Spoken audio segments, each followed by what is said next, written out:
Good morning, everyone. Boker Tov. This week's Torah portion, Bechukotai, discusses the fundamental subject, which is one of Maimonides' 13 principles of faith, which is reward and punishment. That there are reactions to our actions, there are consequences to our deeds, and that God rewards the righteous and punishes the wicked. But the question is, in this world we don't see that justice. Often the wicked prosper and the righteous suffer. And so, of course, in Judaism we believe in Olam Haba, the world to come. That in this world we don't always see God's justice. But there's not one world but two worlds. And therefore there's the world of Olam Haba, the world of eternity, where the righteous are rewarded and the wicked are punished.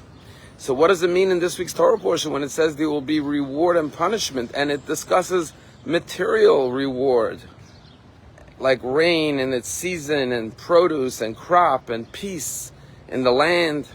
And so our rabbis explain that what the Torah is discussing in this week's Torah portion is that our choices in life bring about results. And those could either be positive results or negative results. And therefore the Torah says, make sure that you follow the ways of the Torah, because your life will be a better life, not just in the world to come, but here in this world. If a person follows the values of the Torah, of unity, of kindness, of forgiveness, of compassion, of righteousness, of justice, whether in your personal life or as a society, then you will experience blessings in your life. It will lead to prosperity, it will lead to happiness, it will lead to a life of fulfillment, of mission, of purpose, as opposed to a person who acts selfishly. Just like physically, if you take care of your health and you guard yourself from things that are harmful, you will prolong your life. And God forbid, if you make poor choices, you don't take care of yourself, and you do things that are harmful to your well-being, you will suffer consequences. And it's not that God's punishing you, it's just a result of your actions. And therefore the Torah is trying to motivate us and tell us, make the proper choices in life, because your physical, emotional, spiritual well-being is dependent and a result of how you choose to lead your life. You know, we're watching a transformation in Israel like we've never seen before. Out of the greatest tragedy and the greatest darkness is coming some of the greatest light.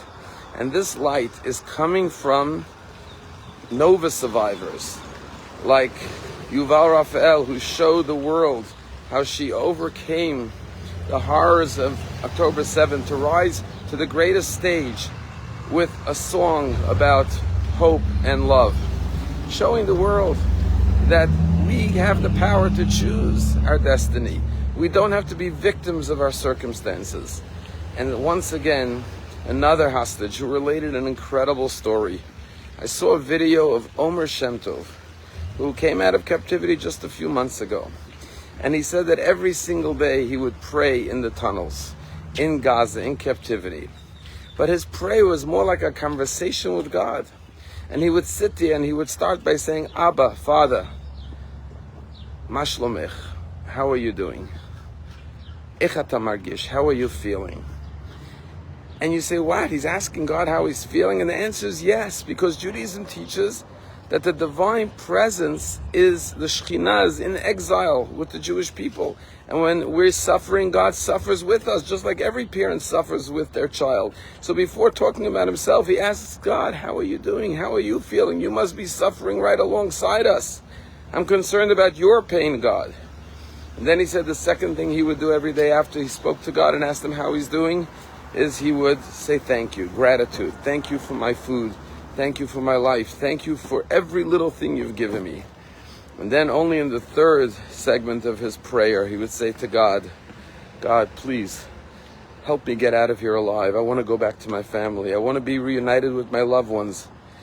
But first, he would see how God's doing. Then he would say thank you. And only then would he ask for himself. This shows us once again the power of freedom of choice. That under every single circumstance, we can make choices. And what God is telling us is that the choices we make in life will result in the quality of life we live, not just in the world to come, but here on earth. Have a wonderful day.